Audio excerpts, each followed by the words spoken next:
I'll be filling in as chair, as Lindsay Hobson is not available until about noon today, so she'll take over when she gets back.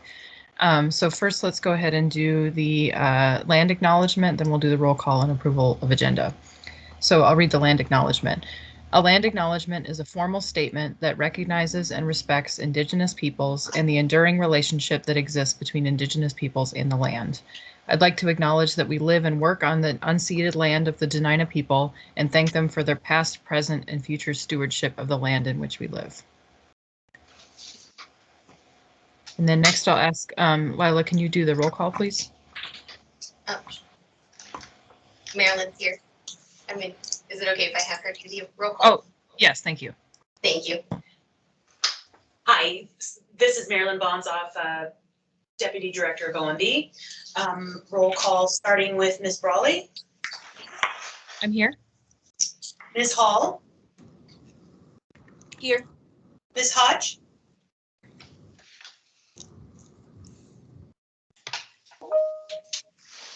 Mr. King. Present. Mr. Clouda. Here. Ms. McConnell. I'm here. Mr. Minor.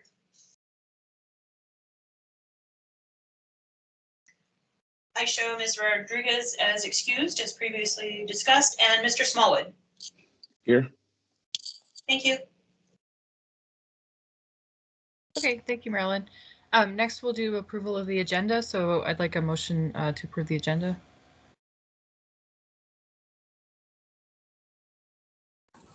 I'll make a motion. This is Colonel McConnell. Second, this is Nolan. Okay, any objection? With that, we'll consider the approval or the agenda approved. And then next we'll have our informational report. So it looks like we have Forrest Dunbar from the Assembly. Do you want to give your report? Yes, thanks, guys. And I think this is what happened last time too, but I have another meeting at noon, and so I have to run away. I think there's not a lot more to report other than what I'm sure many of you are tracking, what's going on. We had our first budget hearing on October 23rd. Our second is coming up on November 9th. Actually, no, I guess it was October 26th. I might have the wrong date there. Anyway, our second one is coming up on November 9th.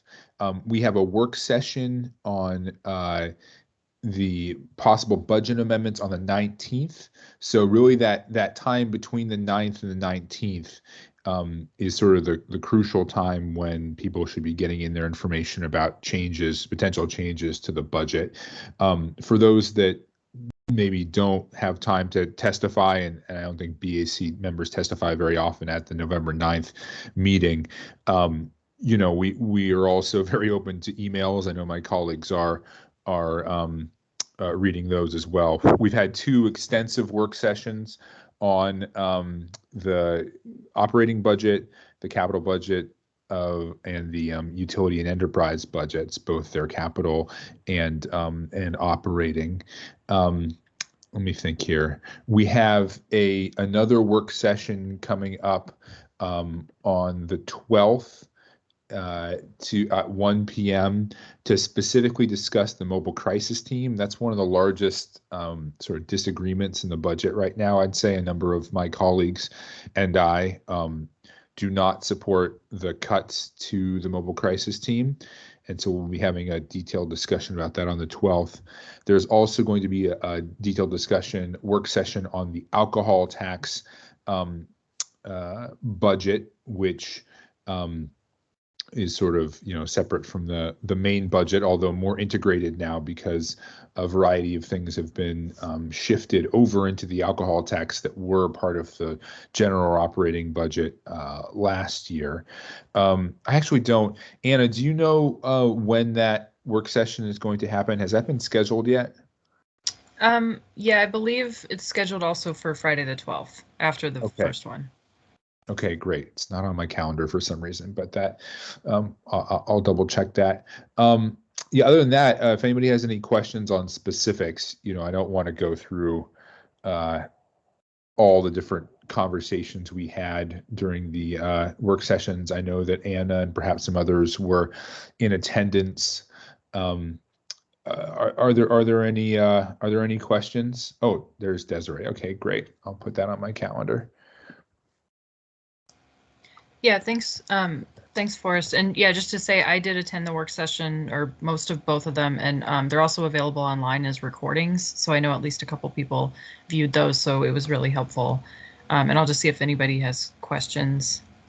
I see a couple people typing.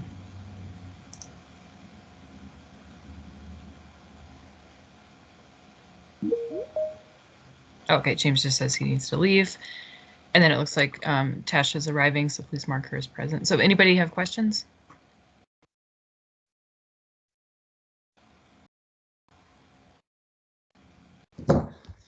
This Okay. is Nolan. Sorry. Can I ask a question? Yes, go ahead. Yeah.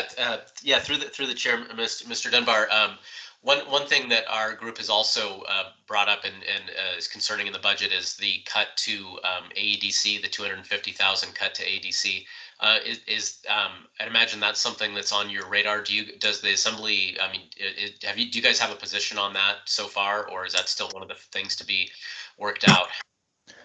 I have not heard anyone really speak about it. I don't think anybody on the assembly has a position on it yet. We have yet to even hear from AEDC about it. I assume that they are opposed and they will come and tell us that they're opposed, but I haven't. If they did send a message, it must have gotten lost in the barrage we get. But I don't think that they have. An interesting thing about the AEDC funding is that it wasn't just out of the operating budget, it was also out of the port budget. And I'm not sure if it was in other parts of the budget as well. And so it's an interesting question about restoring it, either all or part of it. You'd have to also alter the port's budget.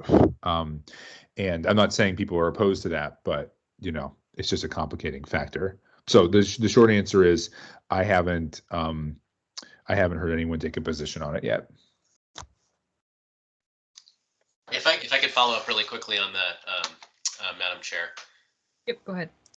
Yeah, and I think Mr. Dunbar that Bill Pop is probably trying to work it out with the administration before seeming like he's working around the mayor. I think that's probably part of his thing.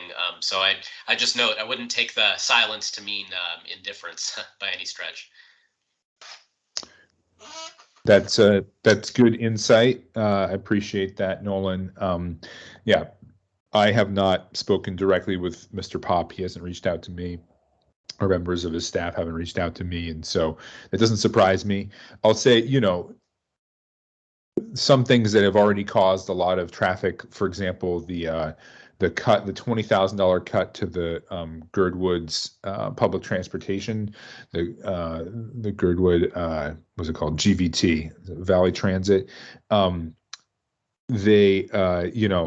I have heard that the administration might be rectifying that before we even propose amendments on it, and that is often the case. There's usually an S version on the 23rd, and an opportunity for people to speak to the changes made in the S.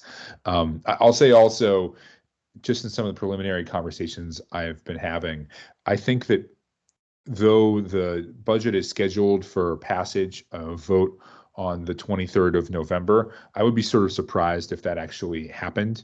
That is to say, I think we'll have discussion and some amendments on November 23rd. I hope that we can get to them.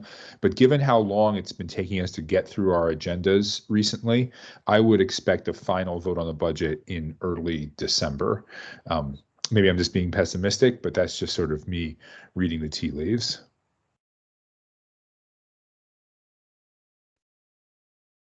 Okay, thanks. Any other questions, folks? Anna is typing. I am not typing. Oh. Sorry. Okay, well, I don't hear any other questions. So maybe we can then move on to the Anchorage School District report. And I believe we have both Carl Jacobs and Andrew Ratliff. And thanks, Forrest, for your report. Thank you. This is Andy.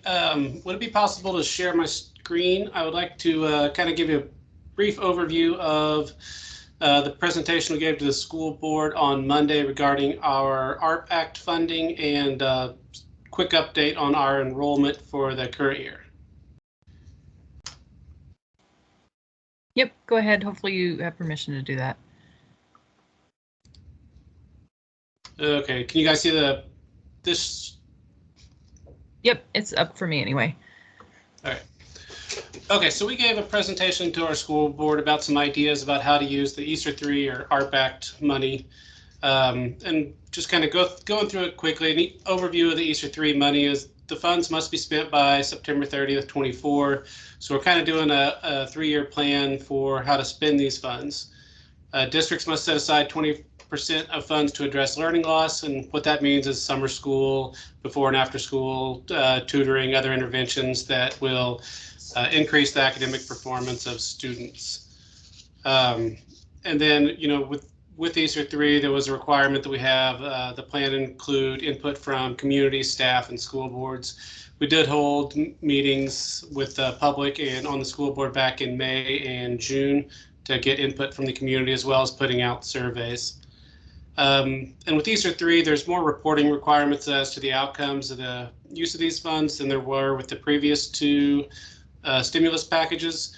And a lot of that, I think, is driving this is probably about the most money that's ever been spent by the federal government on public education at any one time.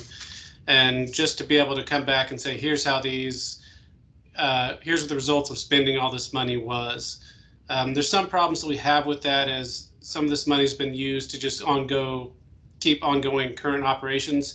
You know, just keeping PTR the same size it is now. You might put a bunch of money into it, but you may not see a lot of outcomes that aren't necessarily, that wouldn't be, that may be more negative if the class size were to increase or things like that. So it's going to be kind of hard to actually come back and report a lot of these requirements if we have to use these funds as like operational in nature. The community input, we did hold, like I said, we held a survey in May and June, and then focus groups with the community. People came and testified, and for the most part, our spending priorities were health and safety items, facility repairs, and then summer school and instructional things. Try to increase some of those existing programs like the tutoring and pull-out services. Those are the main things we heard on the responses for the community input. As far as the buckets that the administration is considering presenting to the board, you know, we have about $20 or $25 million in requests for facility improvements, including duct cleaning, this system to optimize airflow. It's kind of it's a software upgrade and some hardware on our HVAC systems that allow more optimal airflow. And then we have an issue at the King Tech High School welding shop where the airflow there is not working correctly. Just to get it up to code, we need to put some money into that, and then modernizing some of the intercoms and classroom audio. And the classroom audio is generally just speakers in the classroom with the teacher has a microphone, so students can hear better in any parts of the room. The teacher doesn't have to talk loudly or anything. They can talk in a normal voice, have a microphone attached to them, and then everyone in the class can hear a little better. And for the other ones, the learning loss, that would be the summer school, graduation interventions, before after school programs, data assessment, other teacher supports. So that's pegged at about 30 to 40 million. Reducing class size, a lot of this is just retaining the same class size we have. This year we used about $30 million of the SRSA Act to retain a PTR of about, to not have to increase the PTR by about 4 per class. So a lot of this money would be just to offset some of the inflationary cost increases that we have for the entire district in the form of PTR. Our BSA has been flat since about 2017, whenever we got a 0.85% increase in the BSA. And then transportation funding hasn't increased since 16. So we really have these kind of headwinds and inflation trying to eat those costs each year for the last several years, and it's really catching up with us now. And then there's other board goal initiatives. Another bucket that we have would be the reading implementation, phonemic awareness, and CCL, that's going to be college career life initiatives, including AP and worksite learning. Our time frame is there's some of these things we want to get done quickly. The facility improvements and the airflow, those things we'd really like to get done sooner than some of these other ones that may be still in the planning phases. So for this year, we anticipate bringing a board memo back to the school board soon to allocate some of the funds to take care of some of these facility issues, and then a little bit of the summer school and some of the data assessment things we want to get done right away. And then the rest of the funds, we're going to come back to the board in conjunction with our FY23 budget preparation to ensure the board has like an overall picture of how we intend to spend these funds. It wouldn't be fair to the board or the public really to go allocate these funds without knowing that full impact of what's going to happen on our operational budget. So we do have some emergent needs that we need to take care of, but there's, by and large, most of the money will be allocated in conjunction with our FY23 budget in February. Shifting gears a little bit, the FY22 projected revenue shortfall, this is based on our change in enrollment. We have about 1,900 fewer students than we had projected back last, I guess, November, December. So about 1,900 fewer kids showed up than we projected, and about 450 students fewer in the correspondence. And so that equates to about $12.3 million in funding, less than what we had originally anticipated or budgeted for. One thing to note in here is this hold harmless provision. About 1,664 students are added back based on the state's foundation formula, hold harmless, which is it's really if your ADM changes from one year to the next more than 5% or goes down more than 5%, then this hold harmless clause kicks in. The first year it's 75%. The second year, which is FY22 now, we're in the second year that our hold harmless, we get 50% of those students back, or the difference between FY20 and FY22. And then for next year, we'll get about, we'll get 25% hold harmless. So if we were to have the exact same number of students, the same schools, this next year as we do this year, this hold harmless of 1,600 goes down to about 800. And that represents about $8 million. So the scope of our revenue loss that we may have to make up for next year, just starting off, if we're projecting about the same students as we have this year, is going to be closer to 20 million. The one thing that this doesn't include is the state failed the disparity test with federal impact aid, and currently they can deduct, or previously they could deduct federal impact aid that the district receives as you know, that some of you probably know that's mostly for on-base students on lands that the municipality can't tax. It's a payment in lieu of taxes type thing. But there's a disparity test that if the state passes it, they can fund they can reduce a portion of that federal impact aid from state funding. So for Anchorage, that's about a little over 7 million. But that's still an appeal between the state and the feds. So we're kind of watching that. This $12 million does not include that. So it could potentially only be 5 to 6 million reduction in funding for this year. And then that would carry over to the future years as well. As far as making up that potential shortfall, we're still kind of in a wait and see. We need to get a little more data as far as what our payroll is going to be. We know we have lots and lots of vacant positions right now, so we anticipate a lot of that being made up with vacancies. But you know, that's yet to be seen. We need to get another month or two of good payroll data under our belts to really be able to project out where we think we might be at the end of the year. So really for FY22 to 25, as we're looking at kind of the total picture of our general fund budgets and using the stimulus money, it's really like I said earlier, our student allocation for transportation and general fund has really hadn't changed in 5 or 6 years. So the flat revenue coupled with an annual deficit of about $12 million for inflation, that's really starting to hit us pretty hard. And once this federal money dries up, that budget gap created and the funding cliff is could potentially exceed, $75 million at that point in the after FY24. Did discuss the hold harmless provision. That was the only other thing on here. But aside from that, our next steps is we'll present a board memo here in a week or two to the board, or at one of the next two meetings to the board, authorizing some of these initial things we want to spend the money on.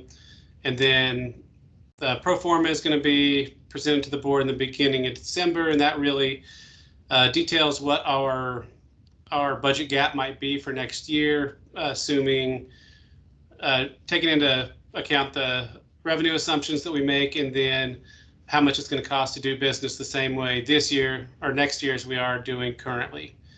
And then January, the board or the administration will build the FY23 budget along with the Easter money and submit that to the board into January, early February for approval. And then it goes to the city in March. But aside from that, that's really the presentation we gave, the kind of a truncated version, but certainly open it up to any questions or comments you might have. Okay, thanks, Andrew. And I'll see if anybody has questions or comments, and I'll just add mine, which is I appreciated the bucket clip art, so thanks for following through on that. Yeah, so, that was my boss that made that. I'm not very good at the clip art. So. Nice. Well, that was a nice touch. So does anybody have questions or comments for school district folks? I'll just probably ask if Carl wants to add anything too. Yeah, thank you. We have school board member Carl Jacobs, if you have anything to add. Sure, yeah. Good morning, everyone. Carl Jacobs, Anchorage School Board. Andy, as usual, covered the in the weeds details, which I sincerely appreciate. Just a couple higher level items on the board's docket that at least indirectly affect our finances. The board did recently approve 10-year extensions on the charters for Anchorage Native Cultural Charter School and Aquarian Charter School. We'll be taking up Family Partnership Charter School at our next board meeting on the 16th. Everyone here has probably heard that Superintendent Bishop will be retiring from her post at ASD at the end of this year. So we will be engaging in superintendent search and a related contract associated with that. Still very, very early in that process, obviously. And then lastly, I did observe the commission's meeting that occurred yesterday, I believe. And as you folks go through that process of preparing a resolution or things like that, did want to tune in. So appreciated the discussion yesterday. From our perspective, or from my perspective as a board member, I am looking forward to working with the full board and the assembly to address some of the cost shifting measures proposed in the mayor's draft budget. And my understanding is we'll be meeting the board and the assembly here this month, potentially on the 19th, to discuss that further. And the last thing I have is the school board finance committee will be meeting on the 15th at noon, and all our meetings are broadcast on YouTube for those who wish to attend or watch after the fact. Thank you. Okay. Thank you. And I'll just ask again if there's any questions or comments for ASD folks.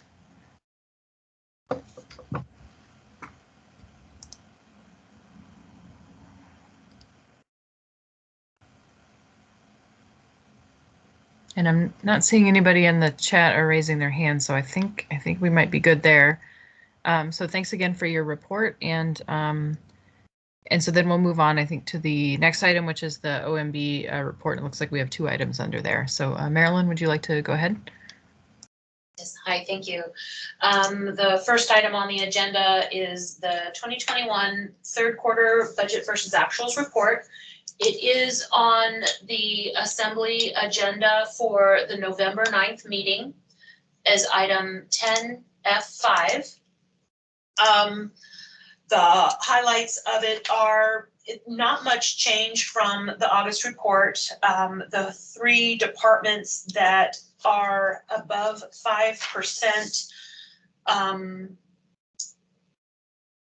of the 74.8% through the fiscal year are economic and community development, maintenance and operations, and real estate. And it's mostly because of timing issues and where they are expected to come in on budget by the end of the year. I do believe there was some focus on overtime, and probably the two departments that were identified more than others, to my recollection, would be the police and fire, and I believe both those departments are working to manage their overtime. And otherwise, I don't have any other highlights to note from this report.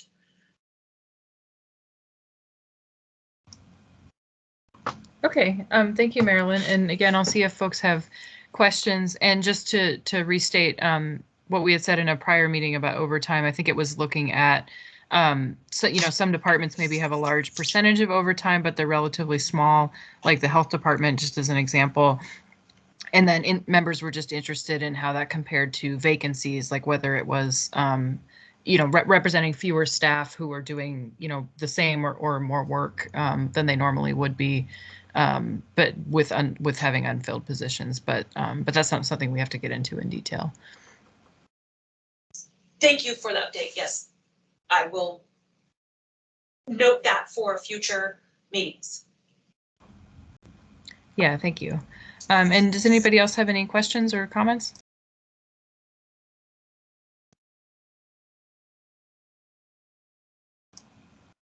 And again, I'm not seeing any in the chat, so I'll give it a second, but I think we may be ready to move on to our other item then, which is the draft 2022 meeting calendar.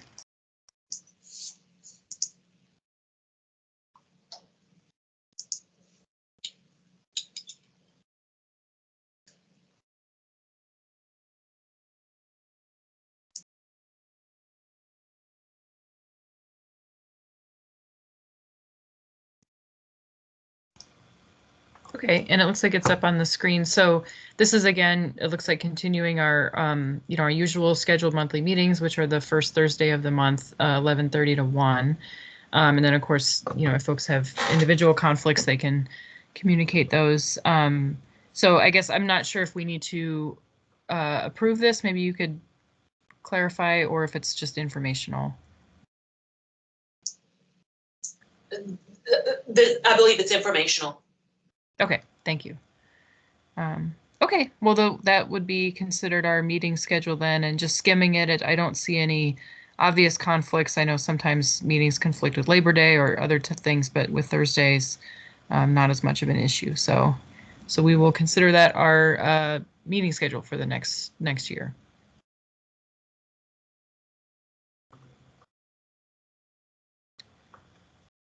Okay. So now we will move on to our, you know, our main item for today, which is our 2022 budget discussion. And we have, it looks like we have both a budget discussion item as informational, and then also a proposed resolution to talk through. So I guess I'll ask Marilyn and Lila, for item 5D, the budget discussion, are there items you'd like to share there before we move into the resolution? I don't have any specific items for presentation. We are working on responding to some questions that were presented to us last week. And I am open to questions to add to that list for response. Okay, thank you. So maybe I'll just ask then if members do want to put questions on the record or have comments to give before we get to the actual resolution, which would be, you know, what our body, the BAC, is recommending. So I'll just open the floor and see if there's any.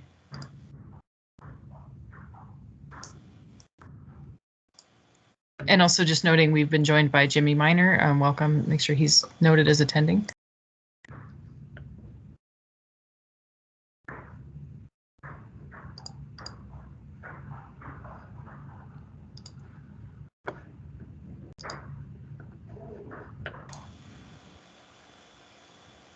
Okay, I'm not seeing any questions or comments, so why don't we move past the discussion and then we'll get into the proposed budget resolution. So I'll ask Lila to bring it up, and And just as a reminder, so in our special meeting, Helpful. I appreciate Oh. it. sorry, Jimmy, you had said something?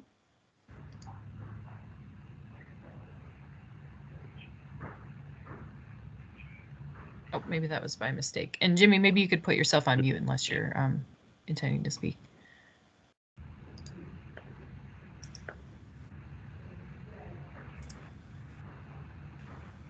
Yeah, that'd be great if you don't mind. Just any additional documentation would be helpful.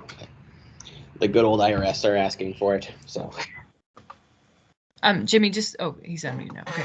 Okay, let's, so we met on October 27th and discussed putting together a resolution that would be brought to this, our regular meeting on November 4th. So we have it up on the screen. So, so in order to initiate that discussion, I will look for a motion and a second to begin discussion. Or, I'm sorry, to approve the resolution for discussion. This is Tasha. I move to approve the Municipal Budget Advisory Commission 2022 proposed budget resolution November 2021. Okay, thanks, Tasha. Can I get a second? I'll second that. This is James. Thanks, James. Okay, so then let's move into discussion. So just as context, we discussed last week making sure that we're following the Open Meetings Act and not, trading around drafts outside of public meetings. And so Lindsay and I, with a little bit of help from Nolan Clauda, drafted this based on the resolutions that have been passed in prior years, making some updates there, and just with our usual boilerplate about the role of the BAC and that we have met and discussed the budget. And so really this is a discussion draft. And so just to orient you guys, there's several whereases, excuse me, that address, some of the important issues about the budget, like the tax cap and, the fact that we're still dealing with COVID and so on. And then at the bottom, if you don't mind scrolling toward the bottom, just for reference, we have a number of proposed basically amendments or recommendations to the assembly with specifics. And so that's certainly something we can discuss if we want to take that approach, if we want to take things off the list or add other things or make changes. And then another thing that we should keep in mind as we're discussing is the revenue side. So if we're proposing, for example, reversing a cut, then we need to contemplate, at least generally, making sure that we have a balanced budget and that we're caring for that revenue. So of course that's for the assembly to figure out in their amendment process if they choose to do that, but that's what we're looking at. So I'll pause there and see if there's any questions. Oh, and I see Carla asked in the chat, is anyone from the mayor's office here to answer questions? So I'll see if Marilyn, if that's possible.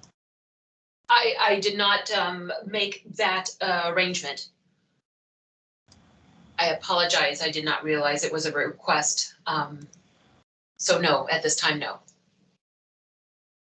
Okay, thank you. And actually, I mean, we I know it's not a normal thing for them to attend, so I apologize for that oversight as well. And Carla, you raised your hand. You want to go ahead? Yeah, thanks. Yeah, we talked a little about it when we had our budget meeting, but I don't think we definitively said someone should be there. But what I feel uncomfortable about is doing this resolution without interaction with the departments or somebody who can explain. I know Marilyn explained a little bit for the reasoning behind some of the movements and some of the budget issues, but in this case, I just feel uncomfortable putting a resolution forward before we have both sides of the story. Unfortunately, we may not have that time, but. Yeah, thanks, Carla, for sharing that concern, and that is a good point. Jonathan, go ahead. Oh, and you're on mute, Jonathan, if you intended to speak. Thank you. I understand where Carla is coming from on this, but I think the commission is in a challenging position. In that we've asked this question multiple times, is there someone here from, this is the third time we've really talked about the budget, right? We had our last regular meeting, we had a special meeting, then we had this meeting. All 3 times we've essentially asked the question, is there anybody here from the mayor's office that can explain some of these changes?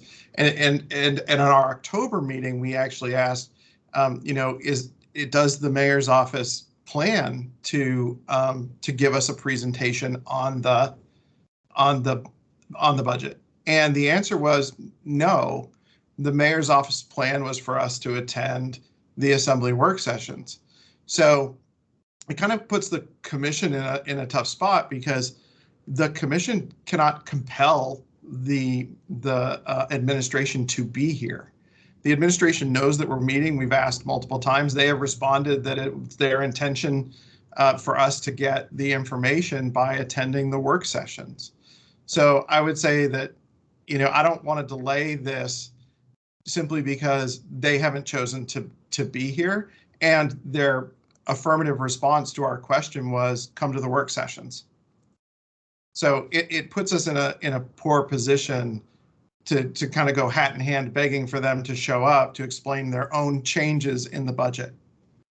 So I think we should look at this more as a choice on the part of the administration than on, a failure of us to ask for them for clarification. Thank you, Jonathan. I didn't realize, I did miss a meeting, I think the meeting before last, and I didn't realize that they had definitively said, we're not going to give you a presentation, attend these meetings. So, and I didn't know if we had reached out specifically to them and asked for their attendance. Yeah, no, and Carla, please, no energy directed at you about this. No, I didn't realize that. Yeah, that's what happened back in October. They said, come to the meetings. We're not coming here. Yeah, thank you, Jonathan and Carla. And that is correct. We did, make those asks, and we're asking about getting that presentation. And it looks like Lindsay is here. So while she's entering the meeting, I will ask James, because I see he has his hand raised, and then I'll turn it over to Lindsay as soon as she's ready. So go ahead, James. Yeah, kind of on Jonathan's point, one of my frustrations being on this committee was the lack of participation from the administration to kind of give us a clearer picture of where the mayor wants to go and answer valid questions that we have concerning the budget. I don't know if it's appropriate or not to address that, but I think there should be some type of responsibility for the mayor, or put on record that we didn't get the Q&A that we should have received in order for us to really come up with a good resolution or a good plan or a good advisory to the assembly and to the mayor. And if we could address that to the resolution, that would be great. But if not, maybe that should be a separate resolution. But I do want to point out the fact that their lack of participation with the committee.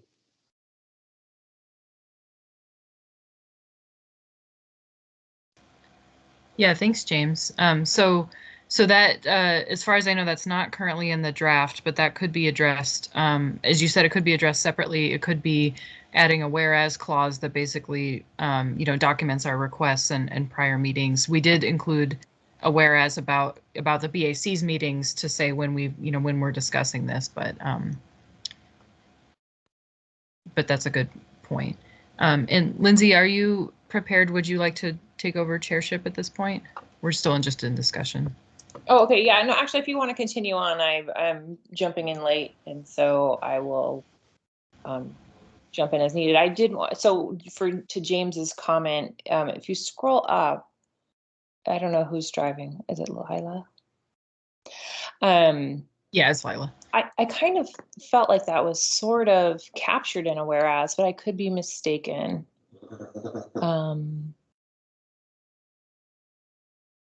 Okay. Anyway, I think that we can capture James's comment either within an existing whereas, or. Yeah, I don't believe we do, but the fourth one down there where it says, whereas the BAC has reviewed the proposed 2022 budgets, that is one place we could add it, or we could add a paragraph immediately after that speaks to the the request. But I also agree. Yeah. Okay, great, thanks. Okay, and maybe actually I'll ask a process question, maybe how we've handled this in the past. I know the most formal version of dealing with this would be taking amendments and doing the vote on each of them. Is that something people would like to do, or would we like to have more of a kind of informal discussion and edit the document as we go? So this is Lindsay. I believe that in the past we've had sort of this informal discussion, and I think that we've Lance or someone has taken notes, or someone, Nolan or Alyssa or Jonathan can jump in. I don't know who's on the call, but and then those have been comments from the group have been incorporated with updated drafts recirculated for review.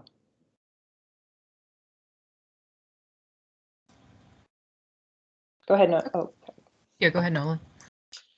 Yeah, in the past, we're actually doing it a little differently than in the past, because what we had typically done before was have a conversation about the budget, and then prior OMB director would actually draft something based on our conversations, and then we would do editing via a complicated email exchange, right? And so this is one situation where we actually have the language to review in front of us. It's a little bit it is a little bit different, but so process-wise, I'm not sure what would be the best thing to do, but what's really helpful is as if everyone has read it. It's not that long, and can comment on any specific pieces that could be changed or dropped or added or whatever.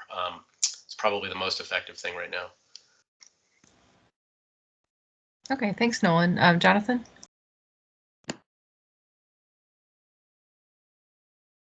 Not to overburden the historical perspective, but we have done it, as Nolan suggested, to kind of, go through it and note changes. And if need be, we have plenty of time here today, but if need be, we have officially held votes approving things out, in a email fashion. We have done that. I believe we have done that before. Somebody correct me if I'm wrong.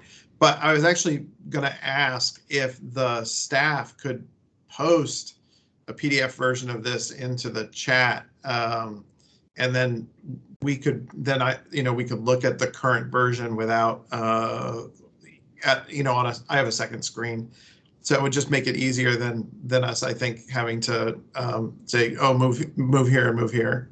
So I don't know if that's possible.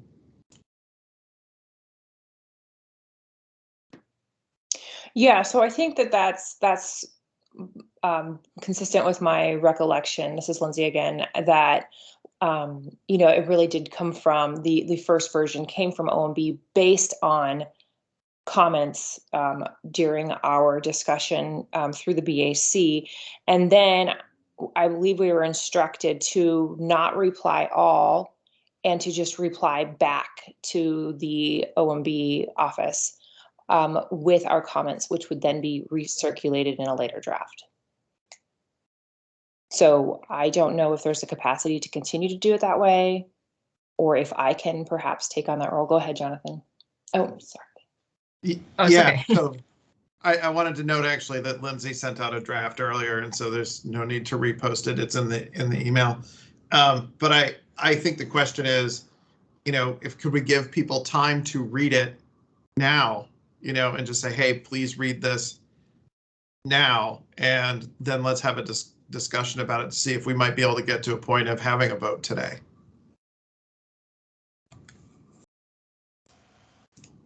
Yeah, thanks, Jonathan. And I would agree that if we can, we should make best use of our time today. And like you said, we could vote by email. We could have a special meeting, but if it's possible to move forward today, that would be helpful. And of course, we have some proposed specific recommendations, but that's up to the group, if we want to be that specific or what those should look like. So would we want to take a few minutes and allow everybody to read that?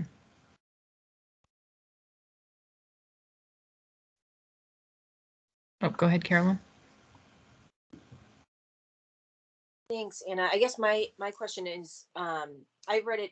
I read the resolution just before the meeting, and I'm curious what the what the highlighted portions mean. Is that just, I guess, like call specific attention to, and like that's really what we need to address? I mean, and I'm looking at the top of page 2 in particular. The others seem to be fairly self-explanatory.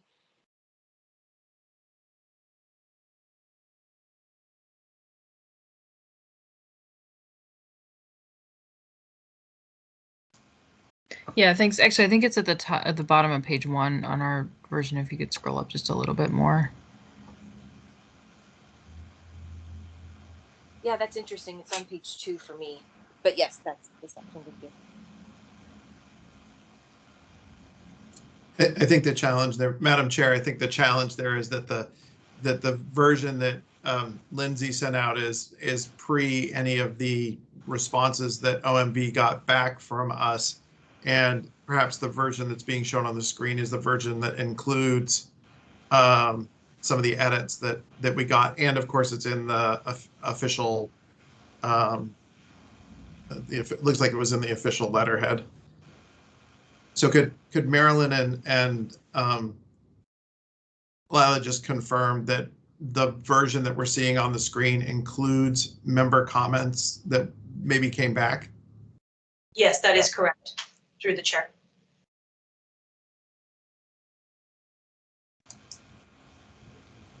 Okay. Yeah, thanks everyone. I think the highlights are maybe, like Jonathan said, just showing where language was added, but I think I mean, I think that the overall purpose is that whatever we pass would be the final version. And I believe the highlighted items at the end are really just to indicate that those are draft recommendations. So again, that we could or if we want to change the language to not say amend, or you know, we don't want to be that specific. So maybe that's a place to focus, because the way that this is drafted, the whereas is really set up the rationale for the therefores, which are specific recommendations. So as folks look at that list, are there any concerns about these? Are there ones that are missing? And actually, I do have one question. There's if it's notable that line F there that says reverse the $1.5 million cut, it's in italics. Is that just because it was added by an additional person, or? That is correct, thank you. And would you prefer we send out this version at this time? And we did try to add it to the chat, so we're trying to figure that out, but we can also email it out to the membership at this time if you'd like, this specific version. Yes, I think maybe sending it by email, because I'm looking in the chat and it might be there, but I'm not able to see it.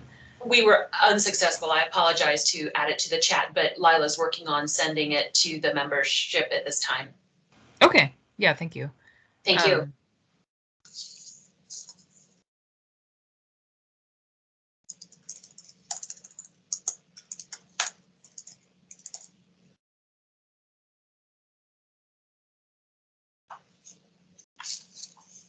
So maybe while they're doing that, one piece that I believe is not represented in here, unless somebody else provided it already, is something that Marilyn noted to Lindsay and me, the chair and vice chair, that that, you know, the Budget Advisory Commission is also responsible for looking at the muni budget as per the requirement that it needs to be balanced. And so we should, you know, as we're thinking about recommendations, it's not our job to specifically balance the budget by line item, but we should be thinking about how to ensure that it is balanced. We could add that as a whereas or a general recommendation. And then to also think about if there are proposed reversals to cuts, what, you know, if we have ideas or recommendations in terms of revenue.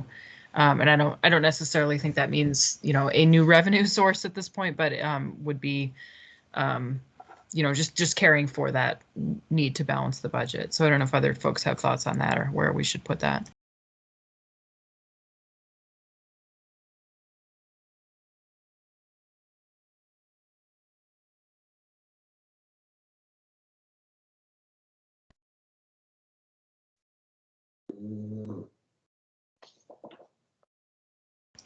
Yep, go ahead, James. Just clarification. Are you suggesting that if we make a suggestion to cut something, we need to propose something also in addition to make it balance? Is that what you're suggesting? Thanks, James. I think it's not necessarily like, for example, I don't think we need to get into the level of detail of if we're saying restore this 250,000 that we have to pick where it comes from necessarily, but just that conceptually we need to be talking about, or at least, you know, paying attention to the fact that it needs to balance. And I see Nolan's hand up, so maybe he has a response. Yeah, through the chair, I actually I don't have my head immediately in like how much the things that we talked about adding back in, how much of a revenue gap still remains, because part of the issue too with this budget is that we're taxing below the level of the cap as well, right? So that might be something to mention in the resolution is to you know, if we want these things added back in, I think part of the issue is taxing up to the cap level. Yeah, thanks, Nolan. And my understanding is the budget does not. I think the portion that's left on the table is maybe 150,000. So it's not it's not going to be enough to cover everything. But go ahead, Tasha. Yes, thank you, Anna. I just was curious, and I know that there's no one here that is able to answer this question, but the items that were cut from the operating budget that we'd like to put back in, funded by the alcohol tax. It seems to me like those cuts were made so that those departments could do their 5% cut, but not lose services. I don't know if that, in my mind, that is making perfect sense. Not how I would have done it, but like, does this make sense to other folks? Is that maybe what's going on here?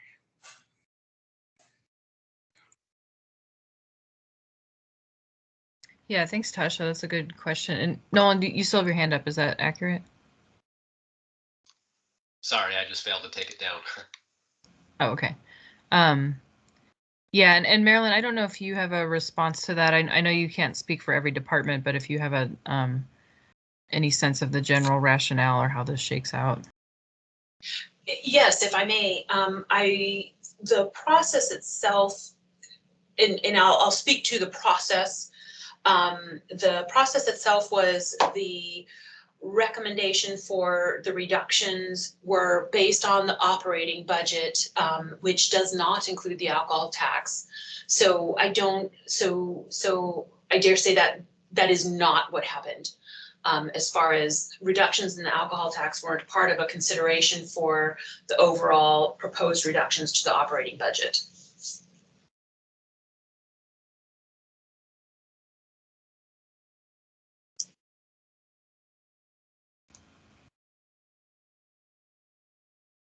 Yeah, thank you.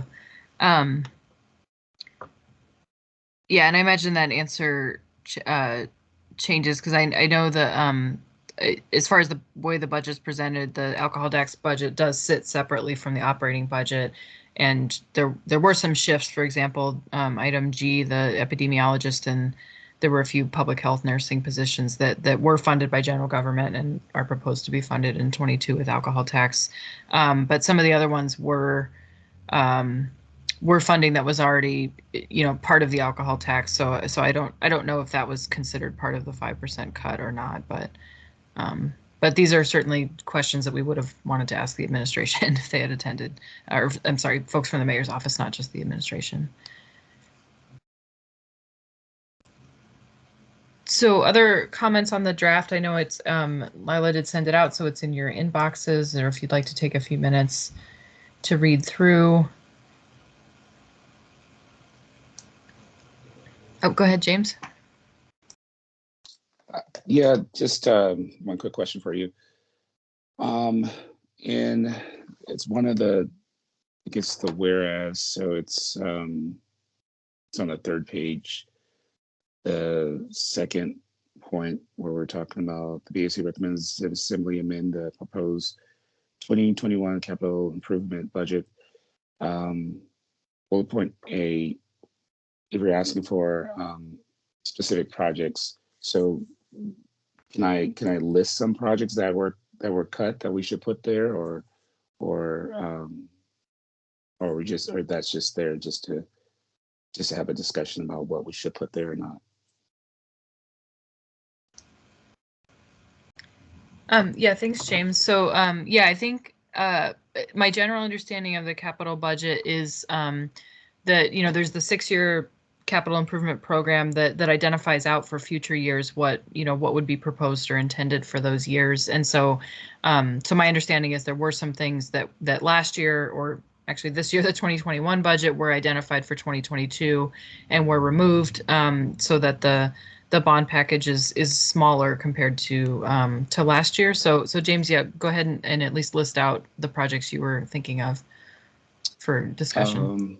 Well, the rest, there was a Russian Jack. Well, just basically with in my community, the Russian Jack park, that was removed, and I believe there's something else that was removed concerning Muldoon, one of the parks there, and I need to pull up last year's budget just to give you the exact wording of it, but I do know those two things were taken out.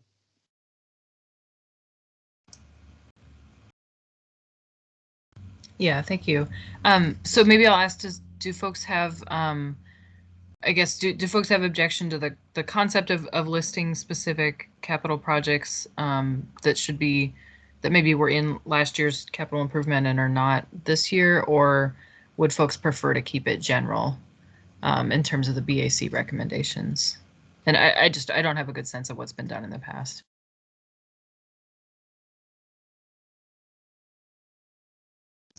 Go ahead, Nolan. I think it's totally appropriate to especially to highlight specific projects that we think are important to mention.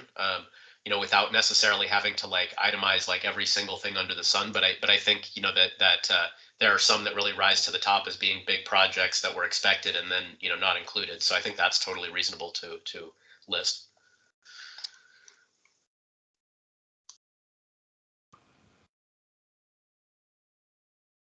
Okay, thank you. And just to state too, we can ask staff to make sure that we have the accurate names of each project. And I believe the Muldoon one is also a park project, but I don't remember the details of it.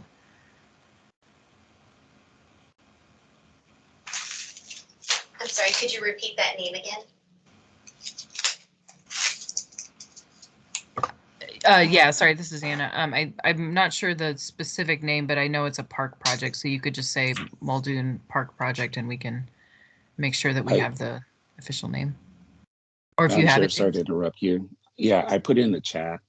So it's sitting in the chat if you want the correct name for the two projects. Okay, thank you. Yeah, appreciate that. And I saw Carla's hand and then Nolan. Hi. So Johnston Park is very near and dear to my heart. I've worked on it for gosh knows how many years, pushing to get it done. What I worry about is us writing specific things like this, even though I heard a rumor that the money had been cut, but I worry because we're not a commission, I think, that's representative of all, possibly not representative of all areas and all things in Anchorage or in the municipality. So I really worry about anything super specific. I mean, if you're talking about restoring money to parks and rec for park, upgrades or things like that, I get it, but I just don't want us to get too specific of certain projects in every area. Russian Jack might be an exception because it is a regional park and not a park that is specific to any particular community. Yeah, thanks, Carla. That is a good point as well. Jonathan, do you want to speak to that as well?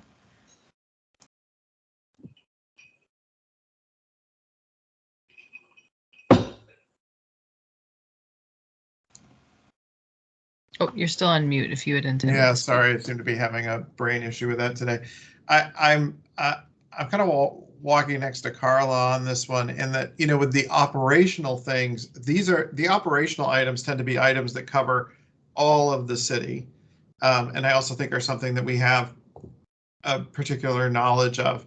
I'm wondering if we might be able to thread the needle here a little bit so that we avoid, you know, naming some parks that we know about or projects that we know about and then leaving off similarly worthy or problematic issues because we just don't know about them and we're not aware of them, by making a specific statement about that, something along the lines of, restoring cuts to long planned for and community supported projects in parks, something like that, that would cover these, but would cover more than these. And I also like Carla's point that maybe Rush and Jack maybe is an example because it's a regional park, it's widely used, that sort of thing. But I do agree that this is a slippery slope where we might be out of our depth a little bit. And so I would love us to find a way to be supportive of what we want to get accomplished, but with maybe slightly broader language.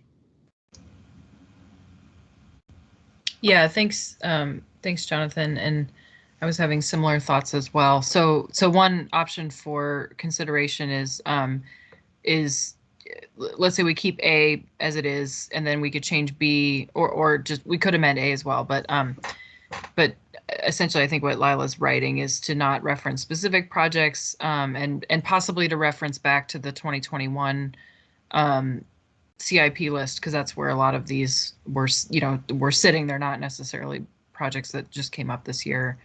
So how do folks feel about taking that approach instead and not naming those specific ones in this resolution?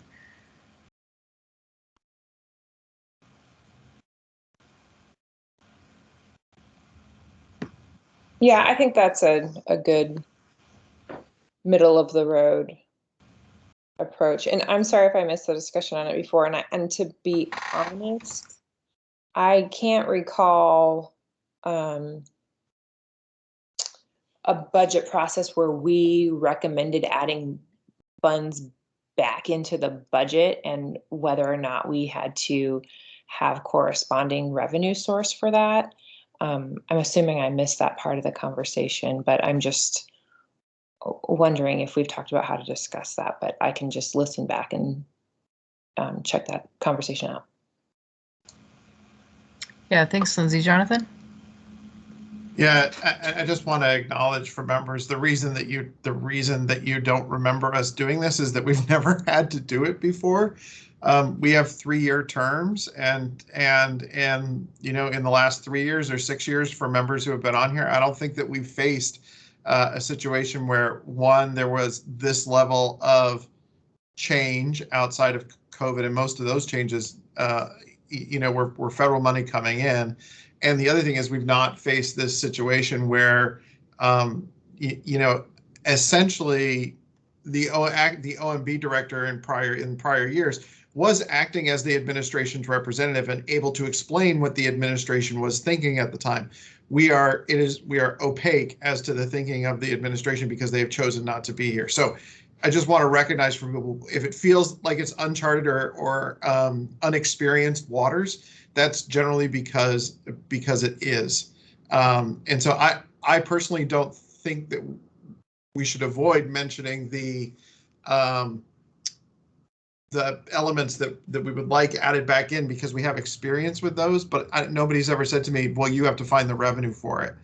I think we can say to the assembly, we think that these are important and that you should reconsider these items, and then let them figure that part out.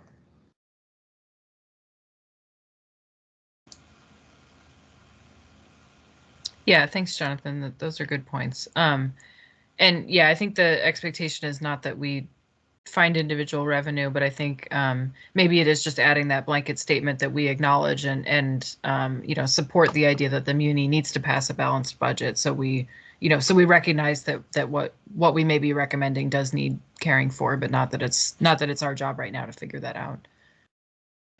Yeah, I actually, I think that would be an important whereas to include, because right, like we don't have to present a budget, we don't have to present a balance recommendation, but to the extent that we do, I think that our recommendations are that much more helpful. So either an acknowledgement or something like that would be good. Yeah, thank you. And I see Lila's adding it in. Jonathan?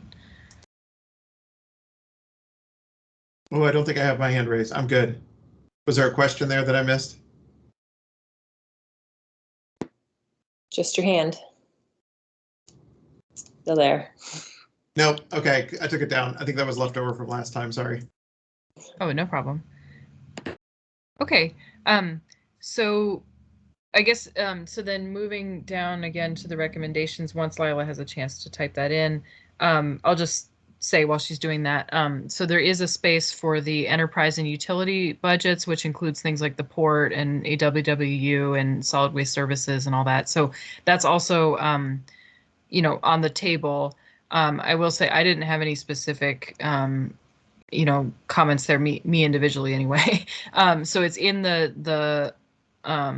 it's in the resolution, and I wonder if we want to just say that we support, like basically, do we want to take a position on that budget? Does anyone have specific things to add? Do we leave it out, just staying neutral on it, or kind of what statement do folks want to make about it? Because right now we just have it as the third thing on the list, and we don't call it out by specific agency either.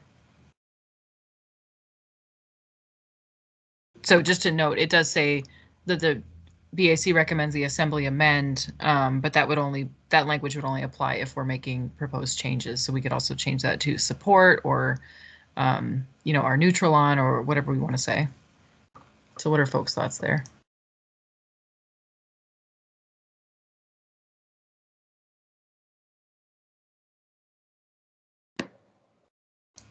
Go ahead, Tasha.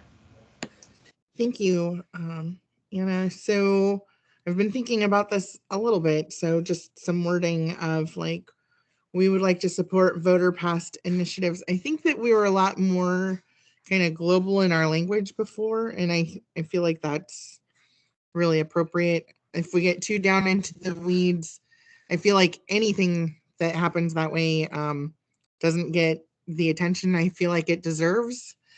So voter passed initiatives, and then I would include a whereas clause that says community councils are part of like a venue where residents and community members can provide input about community infrastructure, and we support their resolution supported community projects.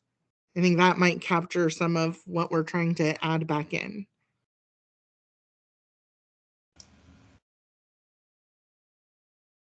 Okay. Yeah, thanks, Tasha. So it would basically be, because Eli was pausing, that maybe that community councils are recognized in the charter as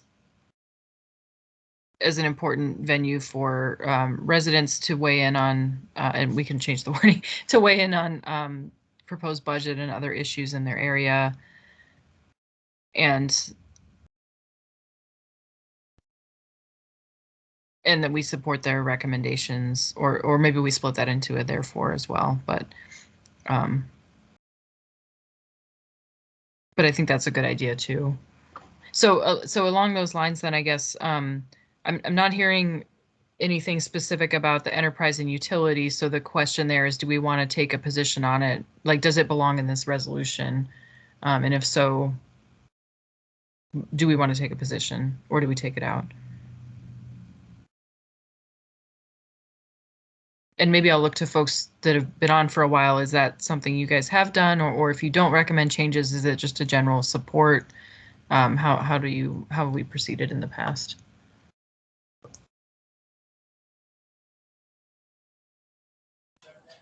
This is Carla. I just want to say, because I think I'm this person that's been on this the longest, almost every time we've just, it seems like, and some of the other commission members can jump in, but it seems like we've just kind of accepted the budget as presented most times. I mean, we had questions and stuff, but it doesn't seem like, I mean, this is a pretty radical change from what we're used to, like Jonathan said. And so I think this is probably the first time that we've dipped this deep into our comments about the budget. And once again, also what Jonathan said, and I want to, I wrote agreed on the chat, but it's true. Lance did provide us a lot of explanation.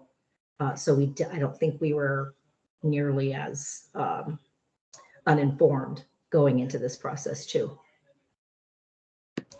No offense to Marilyn. I know she's only acting and she's only been there for a minute. I think it, it was the change of directors. It was part of the issue, just their style of management.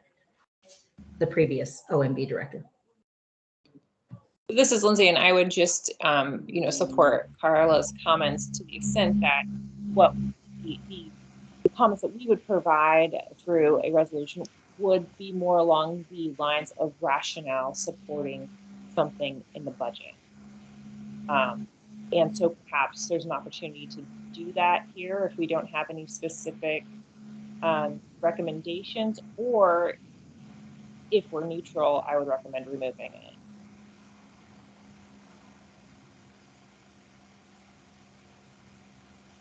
Okay. Yeah, thank you again. These are really good, helpful background. So I think, so on the enterprise and utility then, I guess it seems like our two options then would be to basically say that we accept the budget or support it as has happened in the past, or we take it out altogether. So is there anybody who would like to take it off the list altogether? Just the utilities part? Yeah, I was going to go one at a time. So, we talked about the capital, just to kind of narrow it down, then we can come back to the operating. And James, did you have your hand up? No, sorry, I was trying to press another button, but no, my hand's not up. Okay. Go ahead, Tasha. Yeah, I have a question. So I've been trying to remember, I feel like maybe a good 16 months or 20 months, we talked about stormwater utility, but I see that those are still on bond packages. Does anyone know if we're planning to move forward with that being a utility?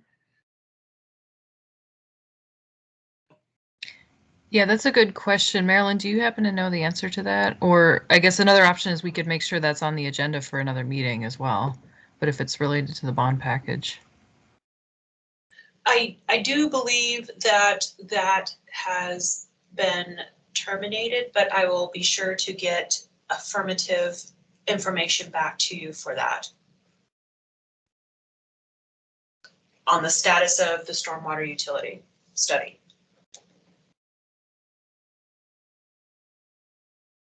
Okay, thank you. And I think in the absence of information, we wouldn't make a comment here. So I'm not hearing folks saying, let's take this out. So maybe we change number 3 to accept. I like that language. Or support. I know we've said that in the past. And then I saw Lindsay and Carla. I'm just curious, is there anyone from the assembly on who could maybe talk about the stormwater utility? Do we have any an assembly representative on today? No, we did have Forrest Dunbar here, but he had a conflict, so he was only here for the first part of the meeting, and he didn't bring that up in his update. Okay, thanks. Carla, go ahead. Oh, maybe you weren't raising your hand. Okay, so no, I'm here. Oh, sorry. Go ahead. I had to draw for a moment. I really like the suggestion that in the resolution that the word amend is removed, and maybe the word review, or you know what I mean? I don't mind the assembly actually seeing these concerns and possibly having a good discussion about them, but I don't feel that I want to say, hey, we recommend that you amend it to do what we're suggesting. If that makes any sense, that would be my recommendation. Everybody may not agree, but I think it's better just to highlight what we think is a concern and ask them to pay extra attention to those areas. Yeah, go ahead, Lindsay. Yeah, I actually really support that. I think that we can soften that language a little bit, especially since we don't have, we aren't presenting a budget. And so I think recommends the, review the proposed. Okay, Nolan and yeah. Oh, go ahead. Sorry. Go ahead. And so I saw Nolan and then Jonathan. Yeah, I actually just messaged one of my staff at the university is on the Stormwater Utility Advisory Commission, and I just asked her about the status of it, and apparently there was a contract that to study the issue that was terminated for the stormwater utility, and all work is basically halted, but the commission is still like active, so I think it's basically been at a pause, but not necessarily killed permanently. Okay, yeah, thanks for the information, Nolan. And I think, for the context of this resolution, we'll still obviously leave it off, but that's helpful to know. Jonathan? Remember to successfully take myself off mute this time. I can support Carla and Lindsay's approach on this, where we say review, and then each of those bullets would basically start with the. Which so would be the net benefit or cost, the $2,500,000 cut, the $1 million cut, the $1.5 million cut to the mobile crisis, all the way down through. The one, and then it would be the proposed transition to general government funding for the epidemiologist and so forth. Anyways, I don't need to sit here and wordsmith it, but I just wanted to note my support in finding a. We've never been in this position before. I think we should find a way to kind of maintain that historical, hey, we think this, it's your job to figure out whether or not you want to reverse it or amend it or leave it as is. Okay, thank you. And I see Lila's making those changes. So unless other folks object to that approach, then we can proceed. So please speak up if you have issues. I don't see anything in the chat so far.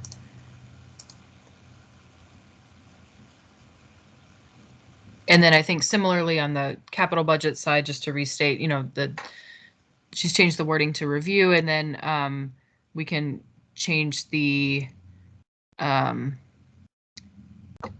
maybe it is just a single one, so it's not assuming that it needs to be at the 2021 budget, but just looking back at the capital improvement list for 2022 as it was written and approved in 2021 to review those projects that were taken off or see which projects are appropriate to leave on. And sorry, that was very convoluted, but essentially just using that same approach to say review the bond package in light of the projects proposed for 2022 that were in the 2021 CIP.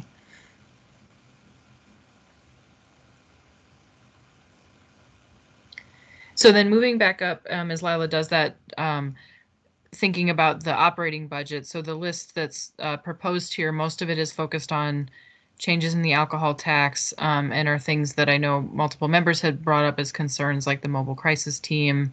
There was, I can't remember if this group discussed the SRO program, but I know others have brought that up as a concern. The AEDC cut is also brought up as a concern. So I guess open question again to the group, is this the approach that we want to highlight these specific things? Again, not as saying they need to be amended or reversed specifically, but just that they need to be paid attention to. And then is there anything on that list, if we do want to take that approach, that is missing that we should add or that we should take off? So go ahead, Jonathan. Sorry, that's the hand still being up. No problem.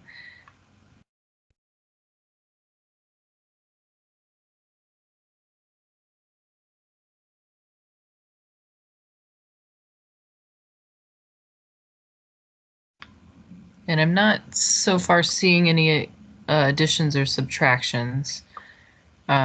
So I think as worded, this basically then would point out several specific things in the operating budget. And there, if you looked earlier in the resolution, there's rationale or discussion of those things in the whereases. And then we would also recommend reviewing the capital budget again in light of last year's, planned projects for 2022. And then no comments or, no suggested changes or review to the enterprise and utility budget. So those are just listed for support.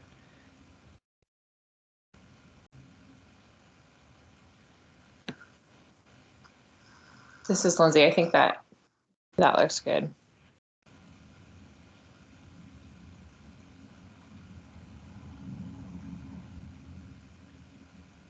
And thank you, Lila, for editing on the fly. No problem. Thank you. Yeah. Thank you, Lila. And of course, we'll want to edit this. So I guess maybe, we'll still leave it open if folks want to add anything, because I know it takes time to get through all this. But in terms of process, I guess we have a couple options. One, we could vote conceptually on this and say we understand the language needs to be reviewed or to be cleaned up to be final. Another option is that we don't take specific action right now, but we kind of state our intent to vote by email after we see the final draft, and then ask Lila to circulate that for any remaining comments. So I guess what would people feel more comfortable with if we did that conceptual vote now, or if we held off that formal vote until we have the final?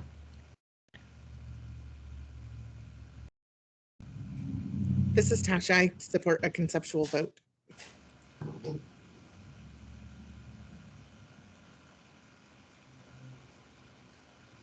Okay.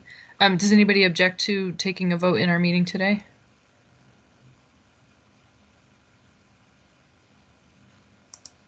Just because I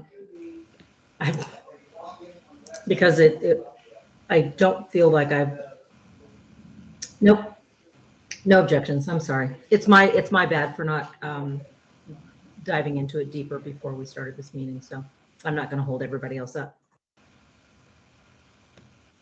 Hey, Carl, this is Lindsay. I don't think that it makes any difference, though, to let people digest this a little bit more, since we have, I think, through this meeting, provided more context for our document that we kind of sent out cold earlier this week. So I think that to the extent if people would like a day to review it and digest it a bit, I would be fine doing the email vote as well.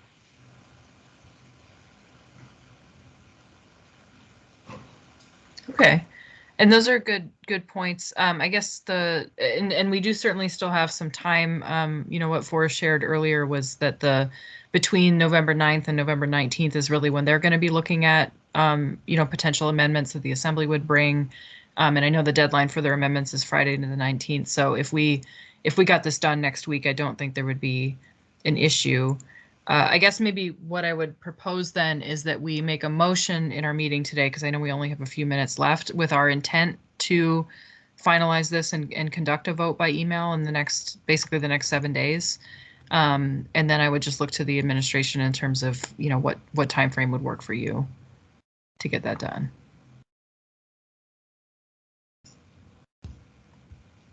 So maybe first to the administration, would it be possible for you guys to edit this and get it back out maybe by end of day Friday, and then we would conduct our vote maybe by Tuesday the 9th? Is that an acceptable time frame? Yes, it is. Thank you. And if I may, I believe one of our deadlines and targets, if we'd like to get this presented as an AIM on the regular agenda for the Assembly meeting of the 23rd, I do believe we'd have to have it through and completed by noon on the 10th, because the 11th is a holiday. So that the time frame that you stated, yes, would definitely work to get it through to the Assembly on their regular agenda for their 23rd meeting. Okay, thank you. And then of course we would provide it to them directly, as soon as it's ready as well. Nolan, go ahead. Yeah, and I'm sorry that this is a little bit off topic. Don't want to take us sideways, but I thought this would be useful information. I just had a text exchange with Forrest Dunbar, and he said that via the city manager, the administration has effectively said no on the stormwater utility. So they're not pursuing it during their term in office. Is the word that I've got. Okay, yeah, thank you for confirming that. So then I know we just have a few minutes left, so I'm looking for a motion and a second to basically what we just said, to state our intent to vote by email. Do we need to withdraw our previous motion or can we amend it?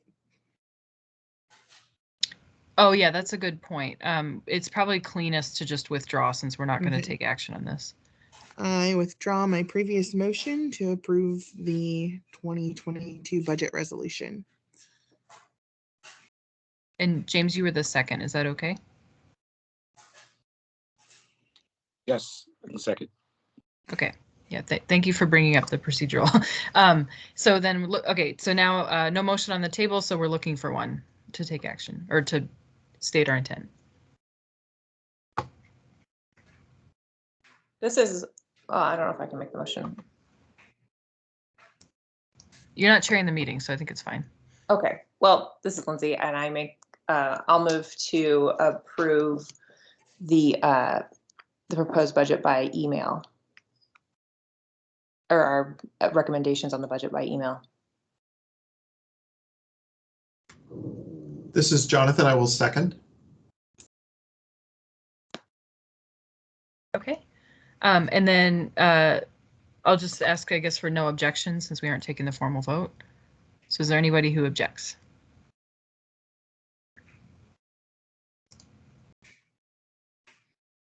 Okay. Hearing none, then we will do that. So we will look for the updated draft by end of day tomorrow, Friday the 5th. And then, I should say the motion was approved with no objection. So we'll look for that updated draft and then we will, and thank you, Carl, I see you have to leave. And then we will plan to respond by Tuesday the 9th so that we can make sure we're on target with our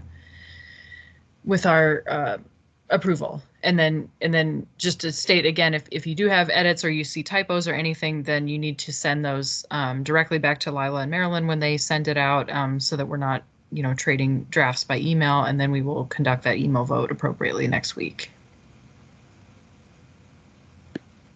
Sounds good. Thank you, Anna. Okay. And we're right at 1 p.m. So I don't believe there's any members of the audience, and we've already got our next scheduled meetings listed. So I would propose that we skip open discussion and looking for a motion to adjourn. This is Tasha. I move to adjourn. Second, this is Nolan. Okay. Any objection? None. Then we are adjourned. All right. Thanks, everyone. And we'll look for that resolution in the email. Thank you. Thank you. All right. Bye, everyone. Have a good day.